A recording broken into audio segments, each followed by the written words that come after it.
तिब्बत में अक्सर लोग जब एक दूसरे से मिलते हैं तो वो जीभ ही दिखाते हैं, जैसे यूएस में हैंडशेक करके मिलते हैं या इंडिया में हम एक दूसरे को हाथ जोड़कर नमस्ते कहते हैं और अरब कंट्रीज में अस्सलाम वालेकुम बोल के मिलते हैं। हमारी पृथ्वी पर 193 कंट्रीज है और हर कंट्री का कल्चर दूसरी कंट्री से थोड़ा अलग है, इसीलिए जो बिहेवियर हमारी कंट्री में नॉर्मल लगता होगा वो शायद किसी दूसरी कंट्री में ऑफेंसिव भी माना जाएगा। और आज फ्रेंड्स इस वीडियो में मैं आपको 12 ऐसे ही कुछ अजीब बिहेवियर्स के बारे में बताने वाला हूँ जो मे बी आपके लिए ऑफेंसिव होगा लेकिन वो दूसरे कंट्रीज में काफी नॉर्मल माना जाता है। So without wasting any time let's get started with this video.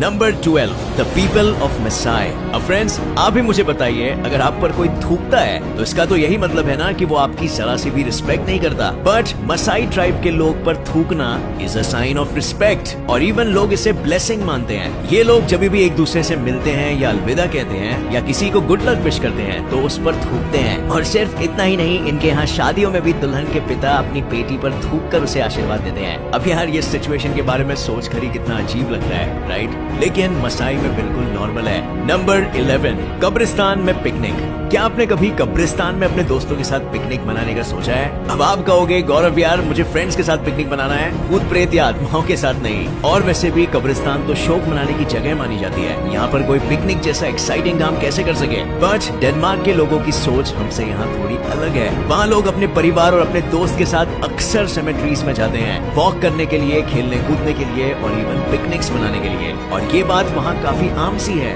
ऐसे ही एक एसिस्टेंस नाम की सिमेट्री है जो बिल्कुल किसी खूबसूरत पार्क से कम नहीं है। अब इमेजिन करिए फ्रेंड्स, हमारे देश में कब्रिस्तान कैसे सुनसान और वीरान लगते हैं। नंबर 9, तुझिया पीपल। अब फ्रेंड्स इंडिया में अक्सर विदाई के समय काफी उदास सा माहौल हो जाता है और दुल्हन और उसके परिवार वाले रो पड़ते हैं, बट चाइना के तुझिया लोगों ने तो इस प्रथा को एक कदम आगे ही ले चला है। तुझिया ब्राइड्स को उनकी शादी से 1 महीने पहले हर रात अप्रोक्सीमेटली 1 घंटे तक रोना पड़ता है और फिर 10 दिन बाद उसकी दादी या नानी भी दुल्हन के साथ बैठ कर रोती है।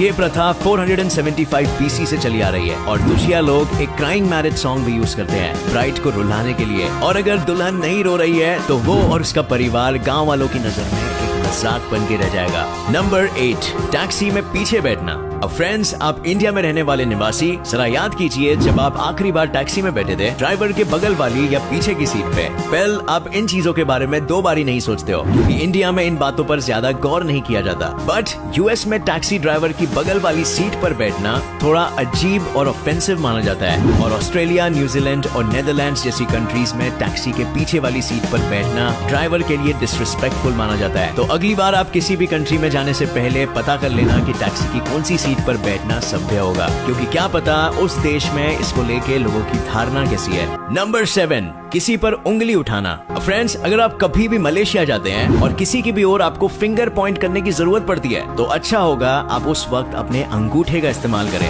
क्योंकि मलेशिया में लोग अक्सर किसी पर उंगली पॉइंट करना और खास करके अपनी इंडेक्स फिंगर को पॉइंट करना डिसरिस्पेक्टफुल और रूड मानते हैं, क्योंकि अक्सर जब हम किसी पर फिंगर पॉइंट करते हैं उसका ये मतलब होता है कि हम उसे दोषी मान रहे हैं और मलेशिया में इसे बहुत सीरियसली माना जाता है और इसीलिए ये लोगों को आसानी से ऑफेंड कर सकता है बिना आपके कोई इंटेंशन के।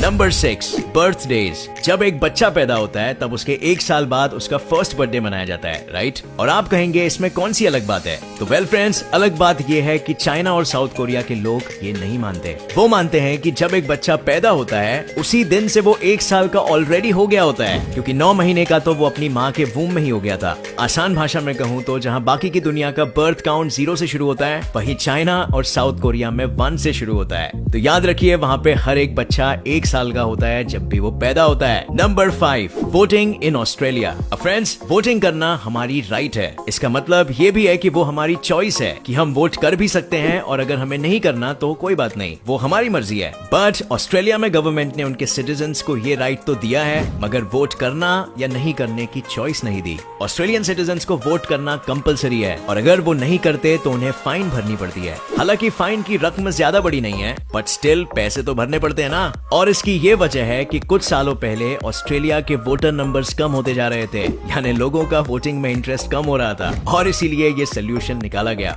नंबर 4, खाने में नमक। अगर आपको खाने में नमक कम लग रहा है तो नॉर्मली आप वेटर या कुक से नमक मांग लोगे जिसे आप स्वाद अनुसार अपने खाने पे छिड़कोगे। बट अगर आप इजिप्ट में हो तो ऐसा मत करिएगा, क्योंकि ऐसा करने पे वहाँ के लोगों को बुरा लग सकता है। इजिप्ट के होस्ट कुछ ज्यादा ही सेंसिटिव हो सकते हैं अपने खाने को लेकर, और अगर आप उनसे एक्स्ट्रा नमक मांगोगे तो उन्हें लगेगा कि उनका बनाया हुआ खाना आपको पसंद नहीं आया और इसे एज एन ऑफेंस लेंगे। अब फ्रेंड्स, ये हमारे लिए बहुत ही अजीब है, राइट? आप ऑफेंड थोड़ी कर रहे हो यार, अपना पैसा वसूल कर रहे हो, लेकिन ये बात बिल्कुल याद रखना। Number 3, cheers. 1849 में ऑस्ट्रियंस ने हंगरी को हराने के बाद बियर के ग्लासेस को क्लिंक करके, यानी वो आवाज जो चीयर्स करते वक्त आती है, उसे सिंबलाइज करके सेलिब्रेट किया था।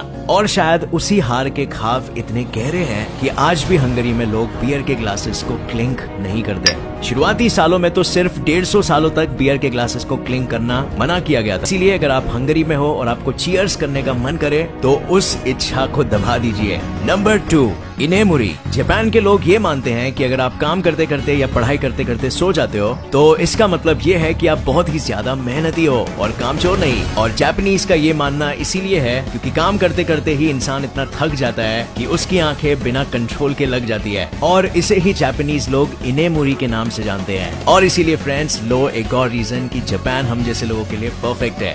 नंबर 1, चाइना के चॉपस्टिक्स। चाइना में चॉपस्टिक्स के साथ खाना काफी मशहूर है, बट अगर आप चॉपस्टिक्स के साथ खा रहे हो तो एक बात जरूर याद रखें, खाते समय चॉपस्टिक्स को राइस बॉल में खड़ा ना रखें। चाइनीज लोग मानते हैं कि वो बैड लक का साइन है और उनके वहाँ ऐसा सिर्फ फ्यूनरल्स के समय किया जाता है। वर्टिकली रखे गए चॉपस्टिक्स को डेथ का सिंबल माना जाता है, और अगर आप ये किसी के सामने करोगे तो इसे बहुत ही ऑफेंसिव माना जाएगा। और फ्रेंड्स, इसी के साथ होती है हमारी ये लिस्ट खत्म। बट एक बात है कि चाहे हमारे कल्चर एक दूसरे से कितने भी अलग हो, हम सब आखिर में है तो इंसान ही, और इंसानियत के नाते हमें भी एक दूसरे के कल्चर और ट्रेडिशंस की रिस्पेक्ट करना बहुत इंपॉर्टेंट है।